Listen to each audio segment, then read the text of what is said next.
15 years ago today, we uploaded the very first episode of Mighty Car Mods to YouTube. And we've carried over the DIY spirit that kicked off the show in the first place into everything that we've done since. So today, for something special, we're going to reveal the truth behind the show. We're going to show you how we shoot it. We're going to show you how we edit it, how we store the footage, how to do the music. We're going to take you into our custom-built post-production studio, plus show you how we pay for it.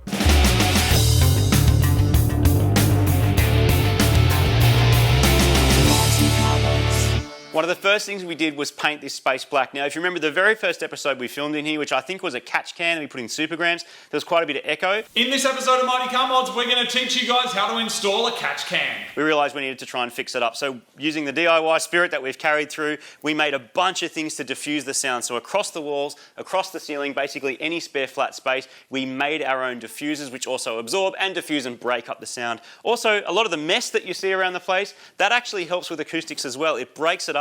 If you have a solid flat wall, it just bounces that sound right back, which you might remember hearing in that early episode. So we also have functional switches over here that control different lights in the room depending on where we're shooting and what we're doing.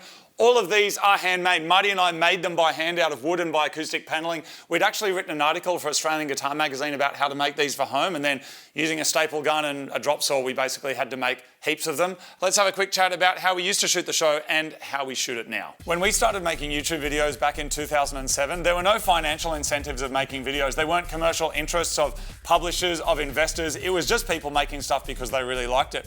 Marty and I were both working in a recording studio, both working as professional musicians and engineers, and we both really loved cars. So that is how we're making the show. But because you didn't make any money from YouTube, anything you showed or any production gear that you used was stuff that you had to pay for with whatever money you were earning from somewhere else. So I was shooting some wedding videos and got this camera. It's a JVC HD7. This was a really big deal because up until this point, I'd been using mini DV tapes, and this one here actually had a hard drive inside it. And this is the camera that we used to shoot the very first episodes of Mighty Car Mods. Which looks a little bit like this. That is the very first episode of Mighty Car Mods right there, playing on the exact kind of laptop that we were using at the time back in 2007, 2008. There were technical hurdles that existed then that don't exist now. You didn't just pull a phone out of your pocket and go, yeah, full 4K camera. You had to use stuff like this, and before that you even had to use stuff with mini D tapes. This was like our B camera that we'd strap to stuff. I think you even had security cameras attached to that, right? Yeah, basically before we could actually get GoPros, because they were really expensive and hard to get. You couldn't just get onto Marketplace or eBay or online and buy secondhand stuff, which is what a lot of people do now when they're starting out.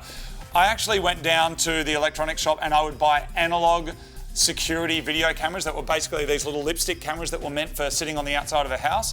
We would gaffer tape them to a car and then run them into this composite area here and actually record it onto a tape. So that is how we would get shots like this one that you're looking at now, which was car to car. So it didn't look great, but it was all made on this. Like what kind of laptop is that exactly? That's like Martin? What are the nerdy specs? 2007, 2 gigabytes of RAM. 2 gigabytes. Like, you know, SD cards are bigger than this stuff now, but for the time it did open up the ability to be able to edit digital video without doing the analog back and forth you had to. Straight off a hard drive on this was a huge deal. There were all sorts of conversions you had to go through. It was a real pain in the bum, and all that stuff has become easier. Oh, that's right. We had to run a third-party converter that would take hours. That would basically get that footage and turn it into the footage we needed for iMovie.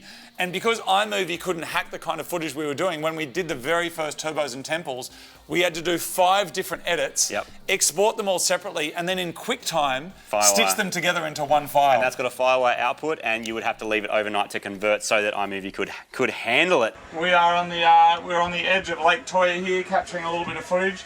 We just had a race in these swans here, and we kind of did a Nissan versus Subaru thing. Now, Marty reckons he won. I did win by a big margin. I'm pretty sure that he didn't, and we're going to check our mini onboard waterproof cameras and actually see who won. They're going to see me win on multiple angles. Audio is something that is really important to us as engineers and as musicians ourselves. These days we're just using a basic lapel system that is wireless. Back in the day we used something more like this. But one thing that we were always really sure about is that we wanted to make sure that people could hear what it is that we were saying. I think a lot of people now on YouTube, they kind of consider the audio something that's not really a big deal. They consider it secondary. And for me, I never really subscribed to that. When I was doing my honours in music, my thesis was called Big Screen, Small Speaker Theory, and it was about how we put lots of the prominence on the screen, whereas actually it can be the other way around. And so early on, we actually were filming down in Piermont. We worked at a recording studio and we'd sneak out at lunch and film stuff. And when we got back for one of the shots, we didn't actually have any audio. So we went back to the studio and actually set up a microphone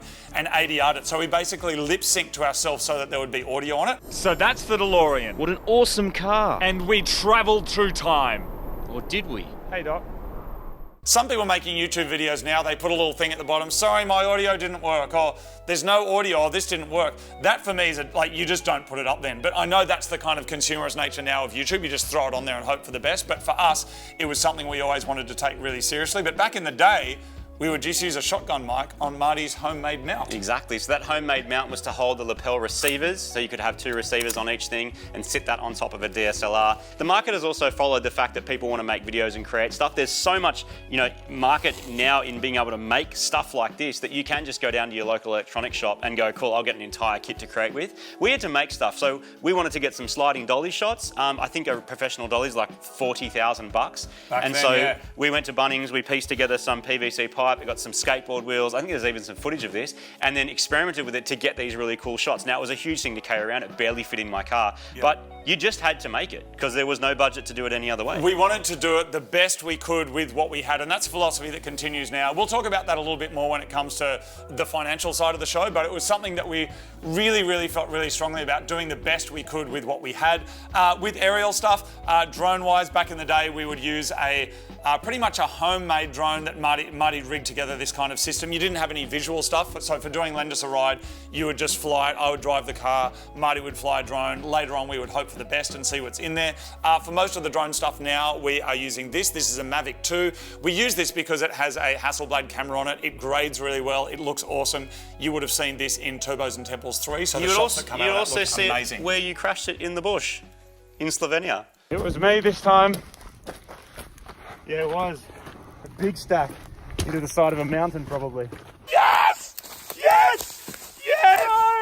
Oh, yes! It's going to fly again.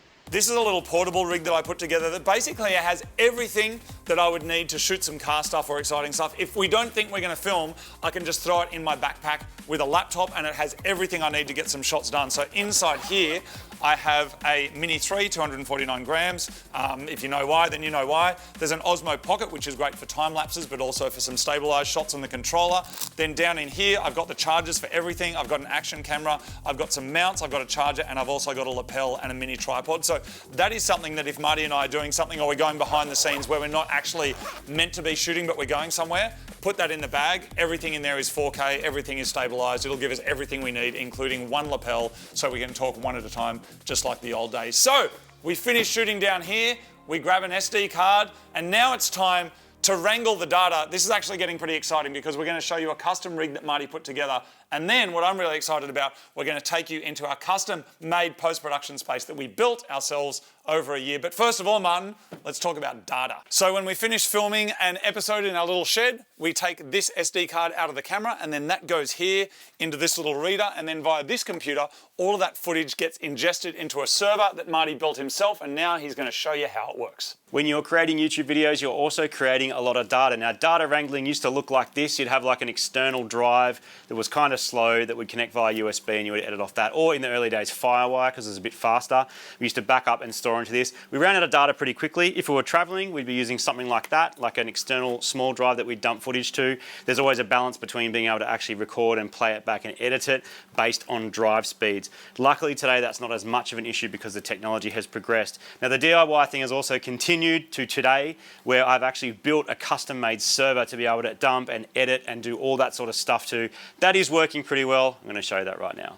So this here is a hacked together server that I actually built because we had so much footage and we didn't want to delete any of it, and you also didn't want to have hundreds and hundreds of external drives all floating around in different states of repair and disrepair. So I started experimenting with using a RAID setup, which is where you get a whole lot of drives and sort of bundle them all together to form one big storage pool. It also has redundancy, which means if a drive dies, which does happen sometimes, that you can actually repair it and keep going. So this server actually has the very first shot that we ever made in Mighty Car Mods, the first few shots. You can see this is all the raw footage shot in, I think, 720 or 960p. It wasn't quite high definition, but there it is. That's every single shot we've ever done. And that will go back as far as, you can basically pick any car we've ever done. When we first got the green Daihatsu. as far forward to today as a trip overseas. So let's go here, and let's go to Japan, Turbos and Temples 3.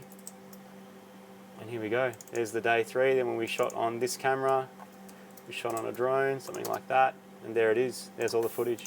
So you can pick any shot. So obviously the edits that we do will reference that footage. So you can open up an edit and it will go and pick and grab all that stuff off the server, and then you can then piece it together and create a master. All the masters are here as well. Every video we've ever shot, we still have, and this is backed up as well. So I'll show you a bit about the hardware of how this is actually made.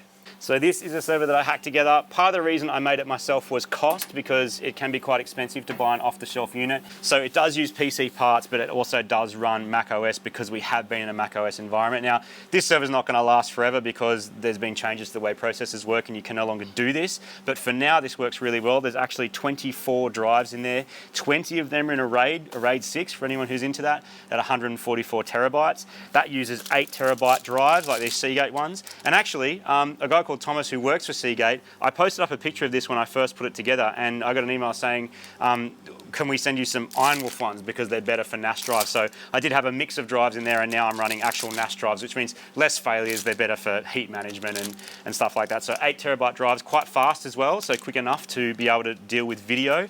This is fully customized with a 10 gigabit Ethernet card as well, so you can run both SFP fiber and 10 gig copper Ethernet into this box, which means really fast transfer speed. So when we go to the track, for example, we might shoot on a bunch of GoPros. You might have 6 GoPros, a main camera and a drone, all running at the same time, all on tracks. When you hit play, the amount of data it's got to pull is really, really high. So you need to be able to have the throughput to do it. The drives can handle it, and if you've got the right networking abilities, they can as well. So that's got just like a gigabyte motherboard and also a graphics card, so I can use the screen above there. And then the rest of it is all about cooling. That does require a lot of airflow to be able to cool this down and keep it running. So you've also got backup strategies and stuff like that. So do you need to do this? Not necessarily. If you want quick access to all the old footage, we often will show an episode and go, we recently did this, or a few years ago we did this, and being able to show it like this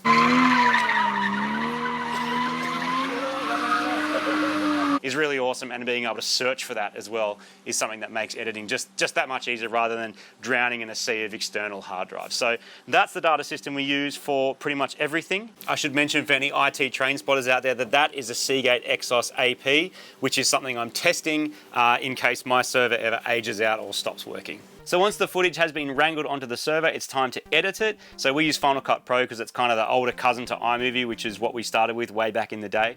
We also have this stuff on a server so we can edit collaboratively, which means you can do a bit of editing here, a bit of wrangling here, and then you can move it across and do some music and then do some voiceover and send it back and bounce it back and forth. And being that we edit the videos, that is a really, really useful thing to be able to do. So to show you an example, this is a multicam that we did recently at City Motorsport Park, where we've got the Yaris and the Golf out there. Now you can see there's 9 or 10 different channels of 4K video all being streamed at once. That's all coming down through the network and into this edit machine from the server, and that can be happening at multiple machines at the same time, which is really cool. So we might go through and sort of edit that, and then you can pick your angles and sort of build the story from here. So from here you would wrangle it, start to build the story, and then we'd be thinking about voiceover, which you can do here, or music, which brings me to the next part of this video, which is our purpose-built recording studio, which is where all the music happens. So welcome to the Mighty Car Mods post-production and recording studio. This is a completely custom-built space. It was designed by an acoustic architect, and then Marty and I worked with the builder and carpenters over about a year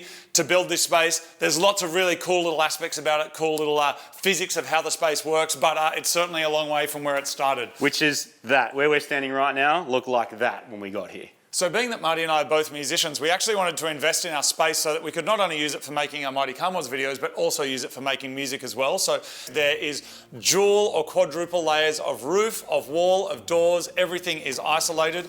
And the way that we actually had this designed was, this is Marty's room here and this is my room here. And I'll take you in here in a second so I can show you the music and how that works. We've got an edit room and a control room, a music synthesizer room here. We've got a booth for doing voiceovers and doing vocals.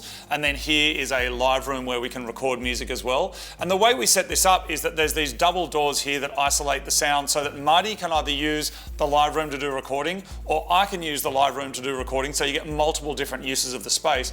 But we also have the way that it's set up, my desk and where Marty's desk, that we have eye light. online. And for us, it just means that while we're working and we're kind of in an isolated space, we can see each other, and I'll always be waving and it's like, come and have a look at the edit, or he'll go, come and have a look at mine. And because we are editing the videos ourselves, often I get him to run in and it's like, can you check this bit? He'll ask me to run in, can you check this? Can you do some voiceover? So we kind of have this space. So this is the live room. Some people would call it the engine room of all recording studios. One of the most interesting things I think about it is that there's no parallel walls. So every single wall is offset so you don't get standing waves of sound bouncing between, much like what we tried to achieve downstairs. That includes the roof as well. The air conditioning is also baffled so you don't get too much noise. It's not a huge space, but there's enough room for a drum kit. We've got a Rhodes in here, we've got guitar amps, we've got our cabinet to keep our microphones and stuff like that.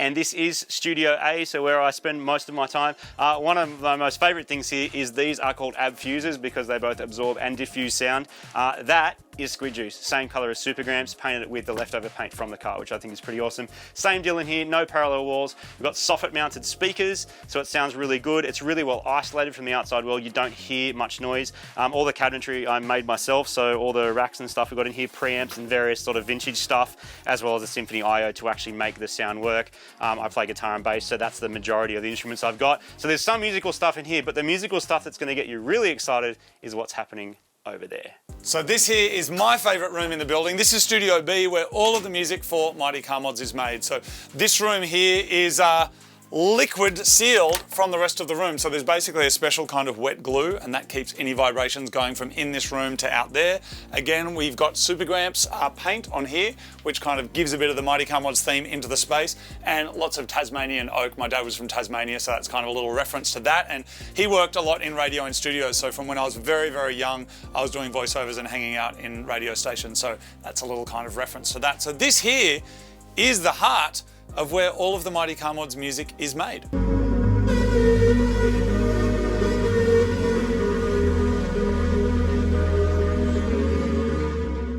From the very, very beginning, I've made all the music for the show. It's all been original. So for the last 15 years, there's been lots and lots of original music made for the show. So much now that we've kind of organized it in categories of styles and different things. There is a kind of stylistic sound to the show, which is kind of EDM, but I'm actually a metal guy. I played in metal bands, played drums, and so that's what I really like listening to. And when we originally started Mighty Car Mods, I thought kind of cars and electronic music didn't really seem to fit that well, so it was kind of done as a bit of a joke. But since then, I've kind of really enjoyed making it. And so some albums like Quarter Mile Dreams like this, what's been really amazing for us is doing the music for the show, and then on the iTunes electronic charts, this has ended up landing at #1 in countries all over the world, which is just something that I'm so proud of because it's, you know, music from a YouTube series. So the heart of the studio is an Avid Pro Tools system. So I've been using Pro Tools for years and years and years. So while some people might use Ableton or other things that's kind of much more synth based, this is kind of used in traditional studios. You can obviously do synth stuff as well, which is what I do. But Avid Pro Tools is what I feel most at home with. It sounds great, it's intuitive, it's easy to use. And there's actually a Mighty Car Mods fan, Dan, who works for Avid, that whenever I've got a problem, I let him know and he helps me out. So Dan, thank you very much. So that is that. There's a bunch of soft synths and things like that in there, but what really, really gets me excited is physical synths and analog synthesizers. These are kind of the musical equivalent of the JDM Heroes. So these are things that I've wanted for years and years, and some of them I've had to save up for years and years because they cost more than a car, such as the Minimoog Model D here, which is one of my favorite synthesizers. This is like a museum piece. It can only play one note at a time, but it's absolutely awesome. There's a bunch of other vintage synthesizers here and things that I've made myself or that Marty and I have built ourselves, which is obviously part of the theme of what we're really interested in, not just making the videos and making the music, but sometimes making the instruments themselves. When it comes to actually making music for the show, I always try and get the kind of sense of what the car or what the story is about and try and make music that will impact that in the most meaningful way. So, for example, when we're doing like the sex bet cars, I'll try and make music from that era. When we're doing cars that are kind of more aggressive, I'll make more aggressive music. If we're doing 80s stuff, then I'll try as legitimately as I can to try and make music like that. So the SH101 is a classic synthesizer made by Roland. And so when we did the BMW E30, a lot of the music was made around synthesizers like this.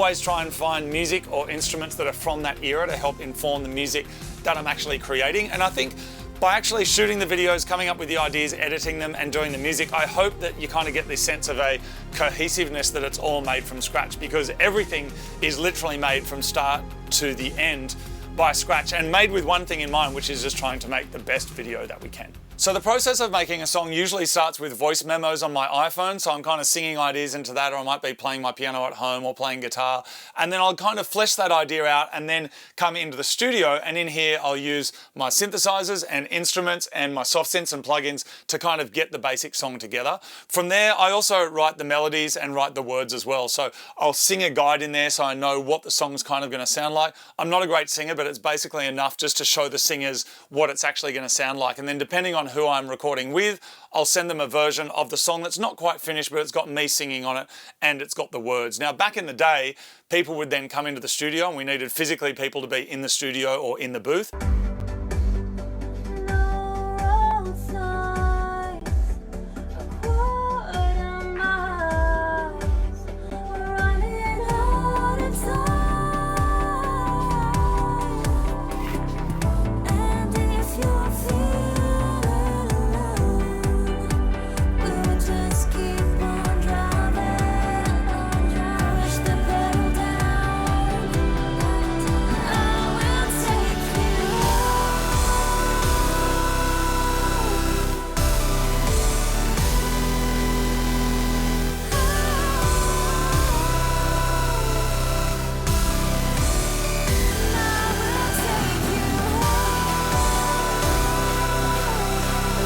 These days people will come in, or if they're overseas, they'll do it remotely. So Erin Renee, who I've recorded with many times over the years, she lives in Germany now, so she will go to a studio in Cologne. We've got Mark Augustin, who's overseas, Glenn Howard, who does guitars, who's down in Melbourne. We've got Glenn Cunningham, he's in Sydney, so he'll come in. And then we've got Erin Clare, who's done a number of songs with me, and she recently did a Japanese version of Bullet, and that in itself was a massive task.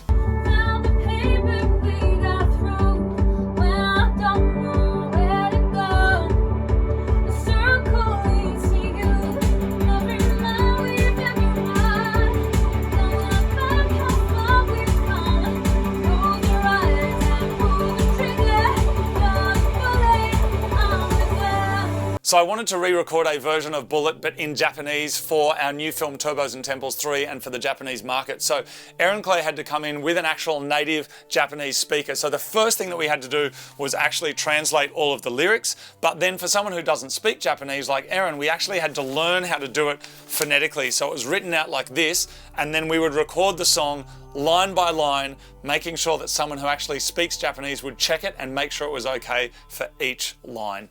振り返らないで振り返らないで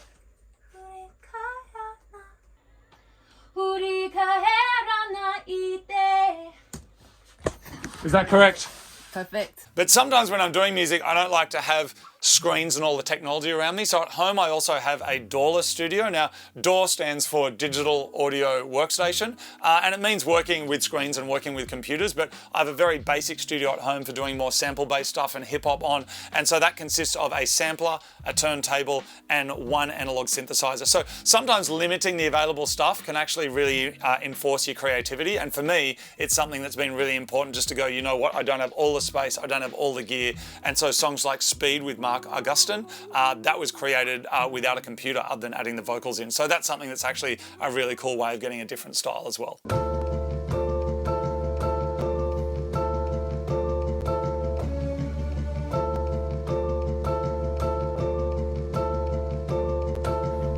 Wasn't it just yesterday when we were young and carefree? Not a damn thing in this world could ever scare me. We never had it all, but we survived through the twists and the turns. Getting the money and the girls was my only concern. Was born. Once we have finished all the music, then the voiceover goes in the episodes, and then they can be uploaded to YouTube. Generally, then we'll come out here and hang out here. This is like our space for playing some PlayStation, doing our serious meetings, and hanging out eating some mad Thai food. And a lot of the stuff out here is also custom made, continuing the DIY theme. I believe you made this table, the planter box. We made that bar thing, whatever that is. It's got a together. moto compo inside it, which is pretty cool, and a couple of awards that someone gave us because awesome. they think that our videos are good. So generally, as the videos are uploading, then we will sit here, we'll crack out our laptops, we'll talk about the description and all that other stuff, the tags that we've got to put in it, and then once the video goes live, we will sit right here and read your comments. Where do the cards go when you're finished with them? That's a very good question, Martin. Where do the cars go when we finish with them? We keep as many of the cards as we can because we love them and we like enjoying their awesome and epicness and nuggetness a lot of the time. Some of them are kept on a stacker like my Tudor STI.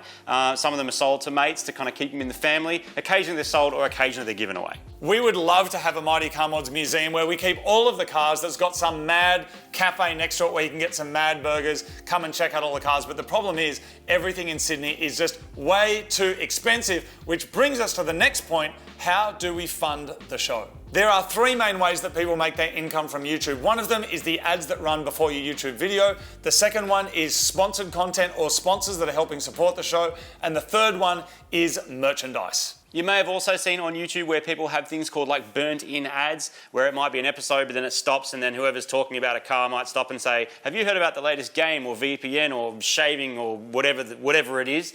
We don't actually do that. When we first started doing YouTube in 2007, 2008, there wasn't actually a way to make any money with AdSense, which is the first one that we mentioned. A few years later that changed and we thought, oh, okay, we could turn on the ads and that would help. We didn't want to turn it off. We didn't want to lose them. We actually said no. We kept working our jobs to earn money to pay for the stuff to make the videos that we wanted out for free. Which is what we realised pretty soon afterwards is that if, say you were getting paid $20 an hour to go and work at McDonald's or work as an accountant or do whatever it is, you have to go and work that $20 to then spend on the show to then spend another hour making the show. And it just didn't make sense. And so we went, we love doing this, we want to do more of it. If you're like a snowboarder who loves snowboarding, you're not going to go, well, I just snowboarded once and that, I'm done. Like, you want to go and hit a bigger mountain. So we're like, let's do a bigger hit build, let's do this thing. Oh, it costs money.